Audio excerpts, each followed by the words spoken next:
Backpack. This little backpack has 8 tiny businesses. Wow. Very small businesses, but we can move there anywhere we want. Are you ready? Let it bounce.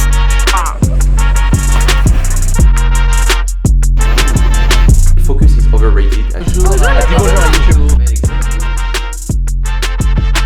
Is almost guaranteed to make money. Wow. Wow. Fonction la plus fine. Ah oui, c'est ça. Hello. The family just. Hello. So where are you going now? We're going to Nusa Penida. Uh-huh. My parents decided to visit us in Bali for a couple days. Wow, nice. So we're moving the startup office somewhere else to a little paradise island. It's like 40 minutes away from Bali. It's actually a pretty big island. We have this like very famous place where there's a cliff that looks like a dinosaur. And you can go down the beach, you can have fun, it's beautiful. They're gonna visit that part. Wow, lucky you. Bye.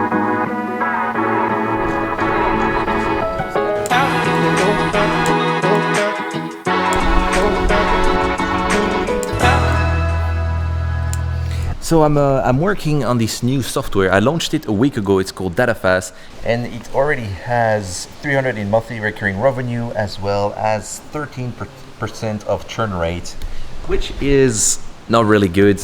So what I'm doing is I get each customer's email and I ask them personally with my Gmail account why you stop your membership. What is the one feature that's missing in the product? That way, I hope I'll collect good feedback to build a better product, as well as eventually new startup ideas. Honestly, it's the boring side of things business owners don't really talk about, but I think this has lots of value when you start talking to your customers.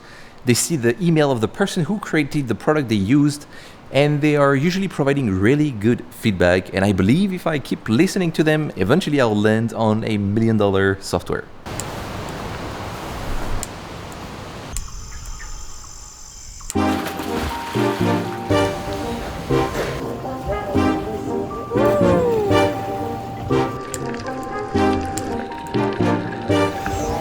A day in the life of a solopreneur. Wow. This is the dad, and this is mom right here. If you ever come to Bali, this is an absolutely crazy hike. Just the final step before making it to the beach.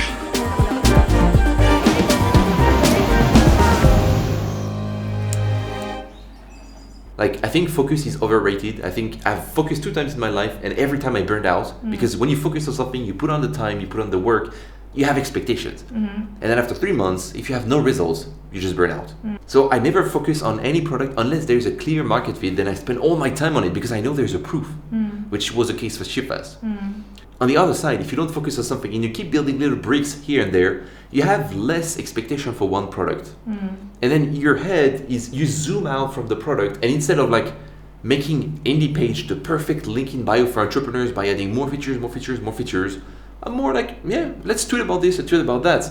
And then I try new stuff, short stuff, and then suddenly I didn't have no expectation that it would become a backlink marketplace. It's an interesting conversation. So yeah, I love this conversation. Well, people ask you what is the standard of like choosing good startup, bad startup, so that people can like drop out the bad project fast and then move on, you know. But in the beginning, indie page looked like, oh, this is a page obviously you shouldn't really focus for a long time, and you should move on. But like a late bloomer, suddenly people, it kind of like discovered a new market by itself, and people suddenly find their like own solution from there. So it's about timing, you know. I think in this case, in ShipFast, timings mattered, but in this case, I don't think timing matters. It's more about having my head. I ship the side project. It's not a clear go. Like, nothing crazy happens. I don't ditch it, but I don't focus on it. I'm working on other products. I'm looking at what's happening in the revenue. I'm looking at what people say. I'm looking at the customer support. And then sometimes at a random moment, something clicks. Like it was the case for the backlinks. And then I have so many, like, man, this is the same thing for all of my projects. Even the SEO project I made, I shipped like a 2 years ago, like a little SEO project. And then I moved on. And then from time to time, I add one page for ranking. And then slowly, it starts to grow. And then after years, you start to see things, feedback from people, like whatever, something happens. And that is just what's happening with independent moment. So the important thing is don't put too much high expectation on your actions, and then keep it running, and eventually, and one of the seeds will grow like later. Man, exactly. It's like planting seeds. So that's why sometimes they will just fade and then nothing will happen because the soil is not good. And sometimes they will grow very late. And sometimes they will grow because of another seed you planted later will make it grow. And then it feeds by itself. J'avais demandé des poulets en plus, je sais pas si ça nous a facturé ou pas, je crois que je l'ai pas eu.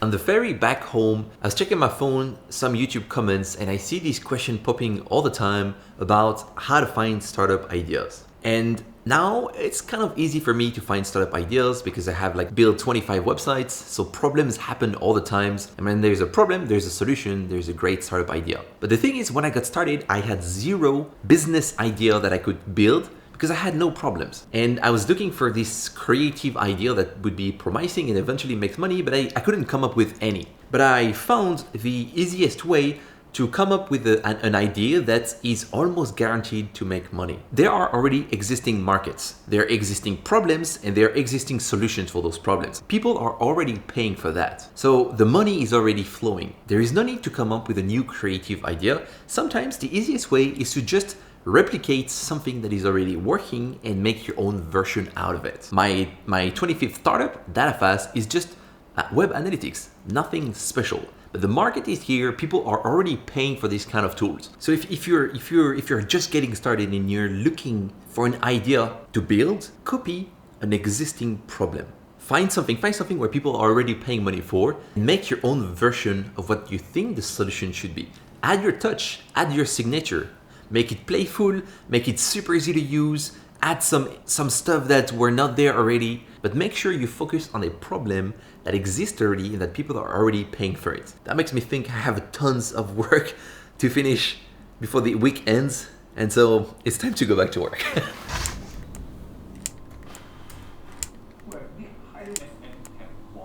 Non mais je me dis 1 heure c'est aller-retour, il faut le temps de prendre le Gojek en gros 25 minutes, 30 minutes et puis aller-retour c'est 1 heure quoi. I mean I think this is terrible. And it's applied from anything from lifestyle to business.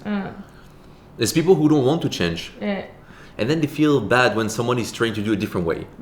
I don't like to wear clothes, so being topless is weird.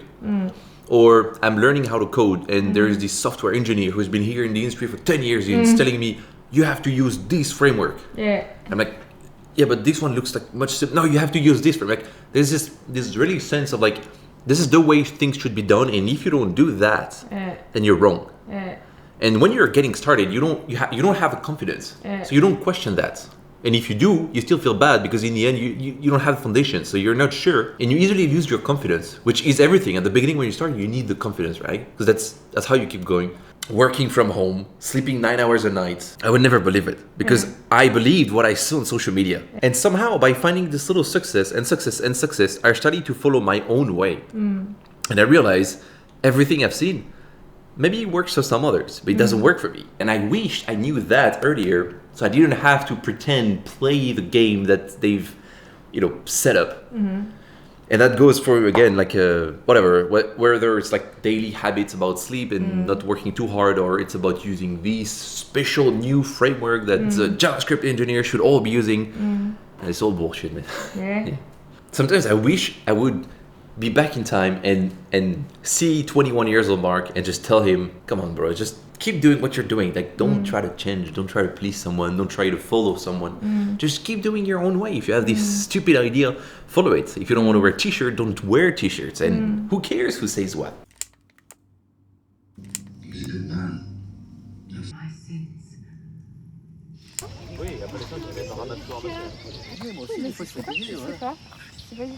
Ils sont en famille. C'est mignon.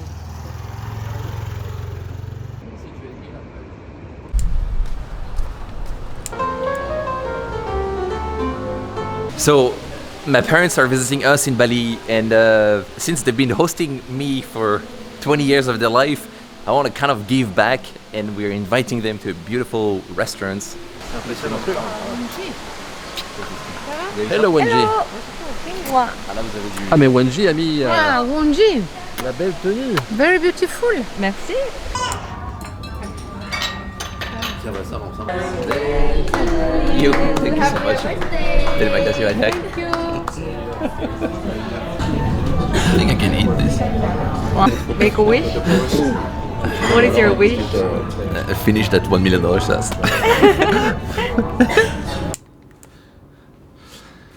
I just came back from a delicious lunch with my parents, and I was surprised because my mind was sometimes thinking about work. Problems always happen, like all the time. There are problems at the beginning, there are problems when you start to make money, there are problems when you make more money.